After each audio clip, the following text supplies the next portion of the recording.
Yo, all right. It's time for another Primal Diet Experience report.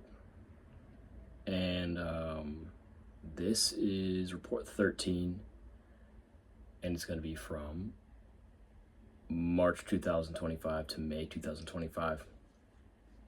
All right. This one, I expect I'm going to have to branch out into two different 15-minute videos because I got a lot to go over. And yeah, a lot of story time and just it's gonna run on a bit. Um, so yeah, might as well just get into it because I don't want to waste any time. So first cool thing, I had my first animal slaughter experience where I was actually in person with the person doing the work.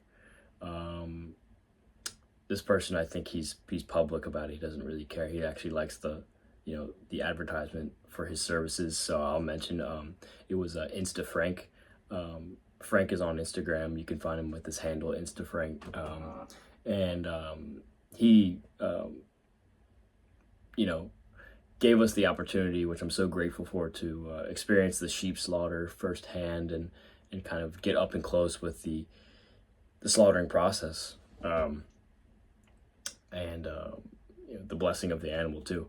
So I just want to go over that experience because it was so impactful and like powerful for me, and it's relates to diet as well a lot.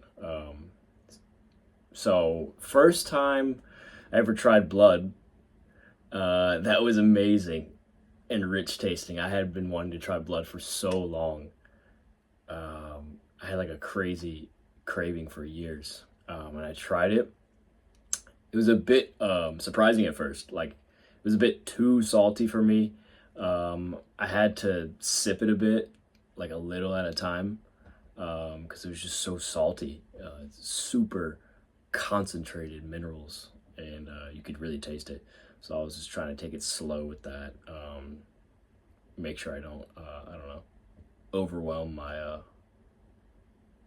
personal blood levels or whatever. Um, So yeah, blood was amazing. I also tried blood mixed with some milk.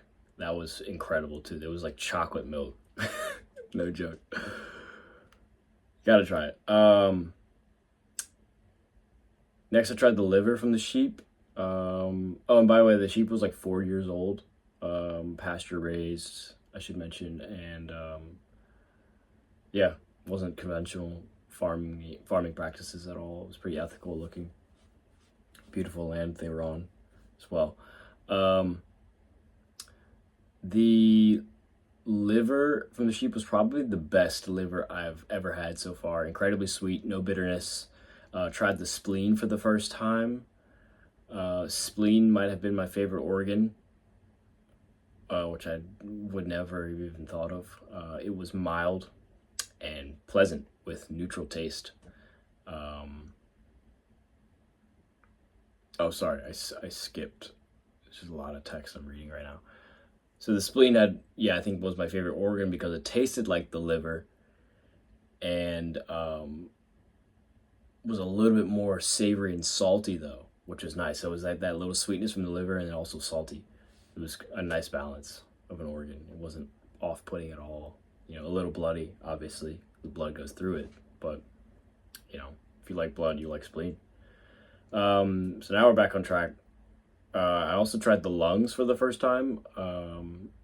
It was mild and pleasant with neutral taste, the texture of like marshmallows. So it was fun to eat. And also, the cool thing is, I think I was really craving the lungs because my body telling me, kept telling me I wanted to keep eating it. And I thought that was a sign of the body telling me we need to heal our own lungs more. So let's consume some of this lung from the animal to help supply the same kind of organ cells for our own organ to heal easier. So it's kind of like a eat lung to heal lung in summary, which is cool. That's what I felt. And so I really liked that. Even though a lot of people say they don't like the lung, I just really liked it, and that could have been why. Next, the first time Also tried eyeballs straight out of the head. Just kind of went for it because Frank told me to, and um, said it wasn't an issue. So I just, basically I popped the eyeball juice out. And it tasted like a salty oyster. Um, the juices coming from an oyster, especially, and ate the flesh of the eye as well after I got the juice out. I didn't want to waste it, and it didn't taste like anything. It was just kind of like really chewy gum. The flesh of the eye kind of tasted like. I also tried the brain. It was mild and pleasant. Had the taste slightly of like egg, scrambled egg almost. Um, Next, the crazy one is I tried bile from the gallbladder. That was the first time for me as well, trying bile. That was probably the most harsh thing out of the animal. I tried like one sip from a cup that we like poured it into, and it tasted like a shot of like strong vodka or some alcohol that's extremely strong. Like it had that burning essence to it that alcohol has, and I could see why it helps digest the fats in the body. You know, it slightly burned my esophagus, so it has that like almost hydrochloric acid esque feeling about it. Next organ, I tried kidney for the first time. I was hesitant because I heard it had like an off taste, usually like urine or something. But the group I was with convinced me to try it. I tried a little bit. It was very mild, and it was also pleasant. No urine taste at all. So yeah, that was nice. Maybe it's the quality of the animal, where you get a little less strong of a taste from that, like the off-putting urine. I don't know, aroma or whatever. Then I tried spinal cord for the first time, and it was this like a skinny white tube of fat. It felt like, and I tried it. Reminded me of beef fat, like trimmings, with practically no taste. And I heard it had some stem cells in it, so that would be cool. If I could get some more hands on that. Otherwise, probably just eat bone marrow for stem cells. I tried the heart, and it had some blood in it still, in and around the heart area, like the valves and stuff like that. It also had a more like irony taste. It's possibly because the blood was like still kind of coated on the heart, so it was like really strong tasting, almost on the savory side. Also had this type of fat from the animal for the first time. It was called caul fat. Frank got it from the stomach and the gut area. I think it's why, and I think it was the like most moist fat I've ever had. At least animal, like, you know, how do you say it? It's always hard to say that, like the animal fat that's not, dairy or whatever. It's like the actual fat off the animal, where the muscle in the guts are. It's probably the most moist fat once again, and I could see why Frank likes it so much. He said it was like gold or something. And the really nice part, since there was so much of it, was the sheep meat itself was like very dark, almost like dark purple color, like a liver. And it almost tasted sweet, which was amazing. I was like, I've never had meat that tasted like practically sweet. It was very pleasant, no off taste. A lot of people say sheep meat tastes like mutton is off. I had absolutely no like problem with it. I was crushing that stuff. Very pleasant taste overall, and you could say it was powerful. Like the way it like kind of just assimilated with the body. It felt very clean compared to like some conventional store meats. Like I felt energy after consuming the sheep, so that was awesome. Super grateful for that first experience, and can't wait for more. So yeah, I'm gonna move right on. So I had heard from some people that bovine colostrum was found to heal their candida overgrowths or leaky gut or SIBO diseases.